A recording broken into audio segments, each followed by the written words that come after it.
नमस्कार दोस्तों, एक बार फिर से स्वागत है आपका द कैरियर से घड़ी मुरैना में। आज आपके लिए बायोलॉजी का अगला सेट लेकर आए हैं, तो इसमें हम डिस्कस करते हैं इसके पूरे क्वेश्चंस आपको सारे कवर करने हैं और इसके साथ ही साथ अपने जो भी आपके राइट आंसर हो उनको आपको साथ में कमेंट करने हैं और लास्ट में आपको अपना स्कोर भी बताना है कमेंट बॉक्स में कि आपने कितने क्वेश्चंस आपके सही निकले हैं इसमें से।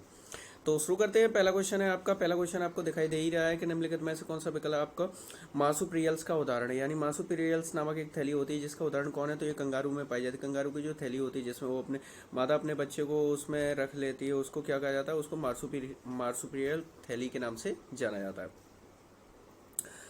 अगला क्वेश्चन देखते हैं। नेक्स्ट क्वेश्चन है, एक कुबड़ वाले ऊंट को क्या कहते हैं। तो एक कुबड़ वाले ऊंट को क्या कहा जाता है, तो क्या कहते हैं इसको। ऑप्शन है आपके ओकापी, ड्रोमडेरी, आइवेक्स, एल्क।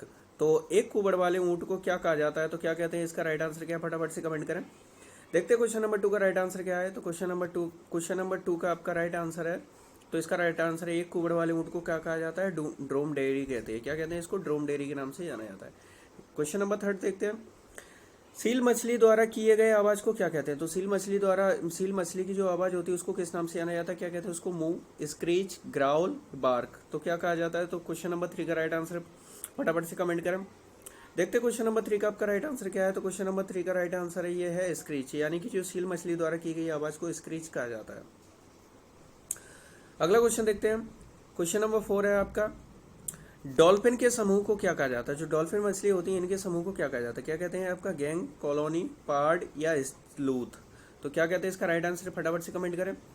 देखते हैं क्वेश्चन नंबर 4 का आपका राइट आंसर क्या है। क्वेश्चन नंबर 4 का राइट आंसर ये है पार्ड कहा जाता है, यानी कि जो आपकी जो डॉल्फिन जो मछली होती है इसके झुंड को क्या कहते हैं, इसके झुंड को आपका पार्ड कहा जाता है, समूह को। क्वेश्चन नंबर 5 देखते हैं। लीमीरी क्या है। तो लीमीरी क्या चीज है, मानव शरीर में एक हड्डी, कैंसर के विकास का एक प्रकार, एक साधारण मशीन, मेडागास्कर में पाए जाने वाला एक जीव। तो क्वेश्चन नंबर 5 का राइट आंसर क्या है, फटाफट से कमेंट करें। देखते हैं आपका क्वेश्चन नंबर 5 का राइट आंसर क्या है। तो क्वेश्चन नंबर 5 का राइट आंसर ये है मेडागास्कर में पाए जाने वाला एक जीव है जिसको लीमीरी कहा जाता है। अगला क्वेश्चन नंबर देखते हैं। क्वेश्चन नंबर 6 है, बेबी प्यारा क्या है। तो बेबी पारा किसे कहते हैं। तो बेबी पारा किसे कहते हैं, धमनियां जो जिंदा पैदा होती हैं, कैक्टस का एक प्रकार, सेवल का एक प्रकार, एक मोलस्क। तो बेबी पारा क्या चीज है। तो इसका राइट आंसर क्या है, फटाफट से कमेंट करें। देखते हैं क्वेश्चन नंबर 6 का आपका राइट आंसर क्या है। तो क्वेश्चन नंबर 6 का आपका राइट आंसर है, धमनियां जो जिंदा पैदा होती हैं उनको क्या कहते हैं, बेबी पारा कहा जाता है। अगला क्वेश्चन देखते हैं। क्वेश्चन नंबर 7 ये है आपकी स्क्रीन पर है, निम्नलिखित में से कौन सा इस समूह से संबंध नहीं है। कौन सा इस समूह से संबंध नहीं है, यानी कि कौन सा इनमें से अलग है जिसको आपको छांटना है। तो पांडा ग्लोबल, अवास्ट, कैस्पास या रैबिट। तो इस क्वेश्चन का आपका राइट आंसर क्या है। तो निम्नलिखित में से कौन सा समूह से संबंध नहीं है। तो इसमें है आपका रैबिट जो है इसमें से अलग है, आपका क्या है, रैबिट इसमें से अलग है। नेक्स्ट क्वेश्चन देखते हैं। क्वेश्चन नंबर 8 है, स्तनधारी जानवरों का होता है एक कक्षीय हृदय, दो कक्षीय हृदय, चार कक्षीय हृदय या त्रिकक्षीय हृदय। तो स्तनधारी जीवों का जो है हृदय कितने कक्षीय होता है, आपको कमेंट करना, फटाफट से राइट आंसर बताएं इसका क्या है। देखते हैं क्वेश्चन नंबर 8 का राइट आंसर क्या है। तो जो स्तनधारी जितने भी जीव जंतु होते हैं उनका सभी का हृदय चार कक्षीय होता है और इसके साथ ही पक्षियों का भी हृदय आपका चार कक्षीय होता है। मछलियों का दो कक्षीय होता है, इसलिए उनमें अशुद्ध रक्त बहता है। क्वेश्चन नंबर 9 देखते हैं। स्तनपायियों में क्या पाया जाता है, पंखों के साथ शुष्क और ग्रंथि वाली त्वचा होती है, बालों के साथ ग्रंथि वाली त्वचा होती है, सल के साथ शुष्क और ग्रंथि विहीन त्वचा होती है, पंखों के साथ शुष्क और ग्रंथि विहीन त्वचा होती है। तो देखते क्वेश्चन नंबर 9 का राइट आंसर आपका क्या है, फटाफट से कमेंट करें। देखते हैं इस क्वेश्चन का राइट आंसर क्या है। तो क्वेश्चन नंबर 9 का आपका राइट आंसर है, बालों के साथ ग्रंथि वाली त्वचा पाई जाती है। क्या होती है, बालों के साथ ग्रंथि वाली त्वचा होती है। क्वेश्चन नंबर 10 देखते हैं। निम्नलिखित कथन पूरा करें। एक मदकालिक जंतु में होता है, एक मदकालिक जंतु में क्या होता है, यानी कि 2 अंडे, एक दिन में 2 बार अंडोत्सर्ग, एक वर्ष में 2 बार प्रजनन, एक वर्ष में केवल 1 बार प्रजनन। तो क्वेश्चन नंबर 10 का राइट आंसर क्या है, फटाफट से कमेंट करें। देखते क्वेश्चन नंबर 10 का आपका राइट आंसर क्या है। तो क्वेश्चन नंबर 10 का आपका राइट आंसर यह है, एक वर्ष में केवल 1 बार प्रजनन होता है, एक वर्ष में केवल 1 बार प्रजनन होता है। अगला क्वेश्चन देखते हैं।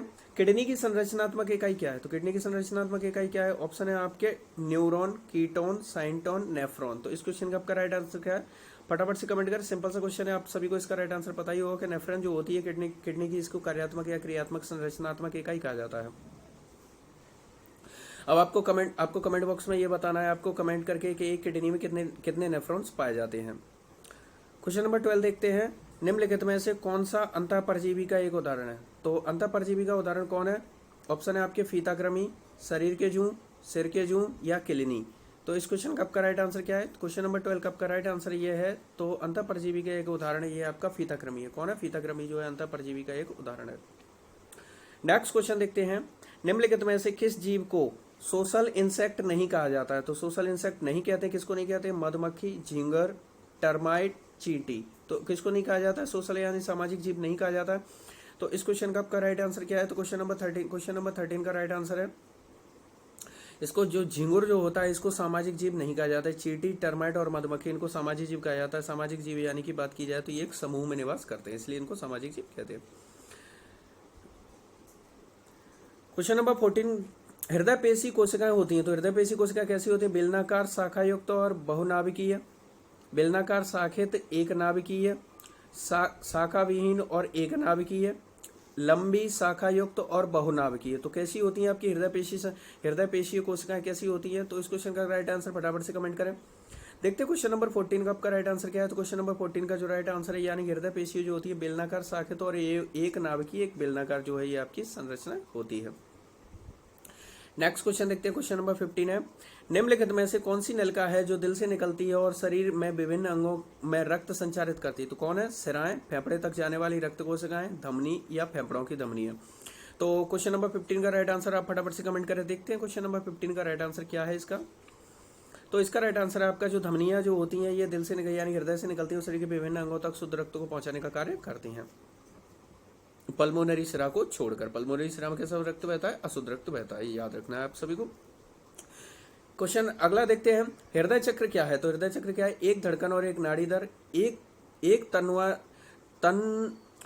तन्वानुसारी और एक फुफ्फुसी चक्र, हृदय के संकुचन और शिथिलीकरण का एक चक्र, 2 बार एंट्रियोवेंट्रिकुलर कपाट का खुलना। तो हृदय का एक चक्र किसको कहा जाता है? तो इस क्वेश्चन का राइट आंसर फटाफट से कमेंट करें। देखते हैं क्वेश्चन नंबर 16 का राइट आंसर क्या है। तो हृदय के संकुचन और शिथिलीकरण का एक जो चक्र होता है इसी को हृदय चक्र कहा जाता है। क्या कहते हैं? इसको हृदय चक्र कहा जाता है।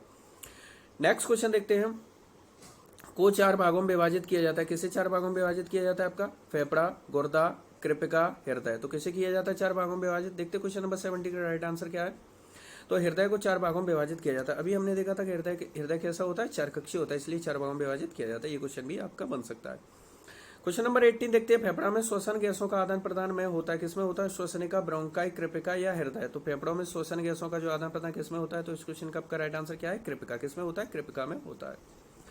क्वेश्चन नंबर 19 देखते हैं, निम्नलिखित में से किसी मानव शरीर का सैनिक कहा जाता है? किसे कहते हैं? पेट, आरबीसी, हृदय या डब्ल्यूबीसी। तो जो आपका मानव शरीर का सैनिक किसे कहा जाता है? तो क्वेश्चन नंबर 19 का आपका राइट आंसर ये है डब्ल्यूबीसी।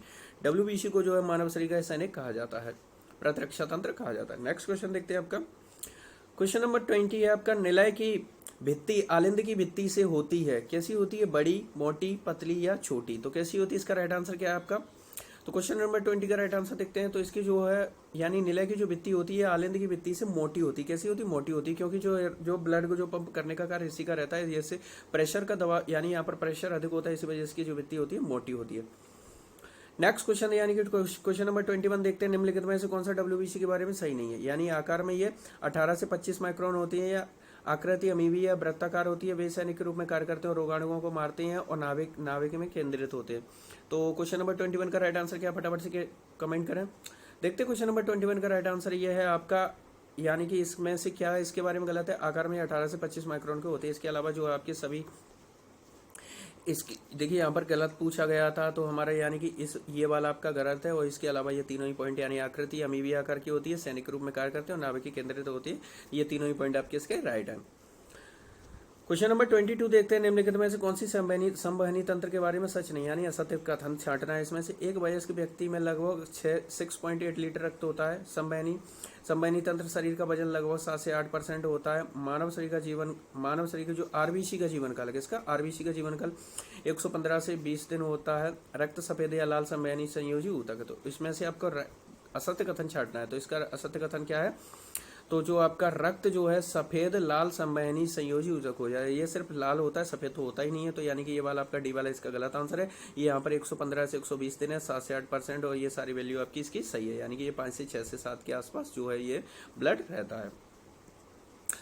क्वेश्चन नंबर आपका 23 देखते हैं। हृदय यानी कि हृदय मेम्ब्रेन यानी कि जो हृदय झिल्ली की जो 2 परतों से, हृदय जो है मेम्ब्रेन झिल्ली की 2 परतों से ढका होता है, इन झिल्लियों को क्या कहा जाता है? क्या कहते हैं इनको? Pulmonary membrane, pericardial membrane, systematic membrane या प्रीकेबल मेम्ब्रेन। तो क्वेश्चन नंबर 23 का राइट आंसर क्या है? फटाफट से कमेंट करें। देखते हैं क्वेश्चन नंबर 23 कब का राइट आंसर क्या है। तो पेरिकार्डियल मेम्ब्रेन झिल्ली कहा जाता है। क्या कहते हैं? हृदय जो झिल्लियों से ढका रहता है उसको पेरिकार्डियल झिल्ली यानी पेरिकार्डियल मेम्ब्रेन कहा जाता है। नेक्स्ट क्वेश्चन देखते हैं। पहला वनस्पति विज्ञानी किसे माना जाता है? तो पहला वनस्पति विज्ञानी किसे मानते हैं? थियोफ्रास्टस को, आर्किमिडीज को, प्लेटो या प्लिनी। तो क्वेश्चन नंबर 24 का राइट आंसर क्या है? देखते हैं इसका राइट आंसर क्या है। तो क्वेश्चन नंबर 24 का आपका राइट आंसर ये है थियोफ्रास्टस, यानी वनस्पति विज्ञानी यानी बॉटनी के जो पिता है आपका थियोफ्रास्टस को कहते हैं।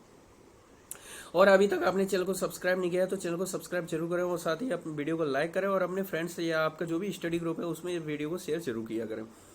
अगला क्वेश्चन देखते हैं हम। क्वेश्चन नंबर 25 है, मानव रक्त में सबसे बड़ी कोशिकाएं होती है। तो मानव रक्त की सबसे बड़ी कोशिका कौन है? लसिका, 4 रंगों से रंगी कोशिकाएं, लाल कोशिकाएं या श्वेत कोशिकाएं। तो क्वेश्चन नंबर 25 का राइट आंसर क्या है? तो इसका राइट आंसर आपका है श्वेत कोशिकाएं, यानी कि जो मानव रक्त में जो सबसे बड़ी कोशिकाएं होती है श्वेत कोशिकाएं, यानी कि WBC क्या होती है? WBC ये सबसे बड़ी कोशिकाएं होती हैं। तो वीडियो को आप लाइक करें, और इसके साथ ही आपका स्कोर क्या रहा है आप उसे भी आप साथ ही साथ आपको कमेंट करना है, स्कोर आपको बताना है कि आपका स्कोर कितना रहा है इसमें।